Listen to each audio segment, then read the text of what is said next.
my name is Dr. Eric Mengel, and today I have with me Dr. Justin Szymanski. Dr. Szymanski, you treat a lot of patients with low back problems, right? Right. What are some of the cases that you see coming through the office? A lot of times people have low back pain due to work conditions. A lot of people have desk jobs where they sit all day long and they end up assuming certain positions all day without realizing that they're causing extra stress on their back. Over time, this can cause muscle imbalances, which actually they become more comfortable in those positions. So all day long, they'll be standing in a stooped position. Over time, this creates more stress on the joints, and those joints end up breaking down over time. Okay. And that's when they start to have symptoms, and that's when you usually see them in that state.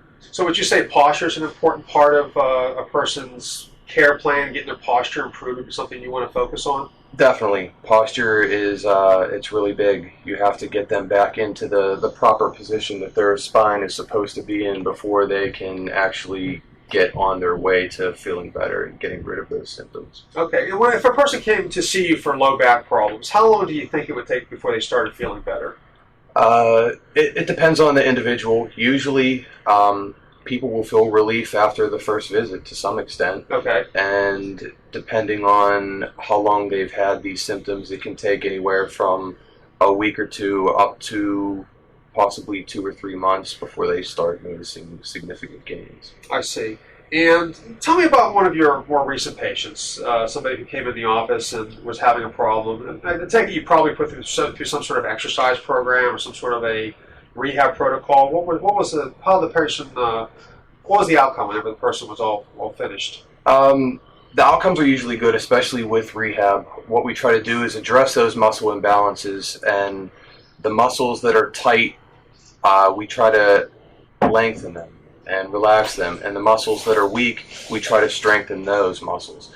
So a typical patient, they'll come in and we'll see these muscle imbalances. They'll have the stoop posture, the head will be forward. What we try to do is strengthen the muscles that are going to pull everything back to where it should be. So that's sort of the typical patient. Once we get them to assume that proper position, then we start to get the results. Okay. Now let me ask you a question about a little bit more serious type problem, disc problems. And I understand you have a medical doctor that works in practice with us. What's the typical approach for a person with a disc problem? Well, with discs, usually we'll have them see medical to see if there's any sort of injections that we can do that could possibly help. Okay. And again, the therapy and the chiropractic kind of all work together to give them relief. Right. So a person with low back problems or disc problems, they get fast relief in your practice? It's possible. Like I said, everyone's different, but sometimes you see people that feel relief after one visit, and sometimes it takes a little longer, possibly a month or two. Okay. Well, I want to thank Dr. Szymanski for coming today and talking about low back problems. If you have any questions about our practice or would like more information about seeing one of our doctors, or if you just have a question in general, please call our office. The website phone number is 1-800-533-2627, or you can go to our website directly, which is AlleghenyHealth.com. Thank you and have a good day.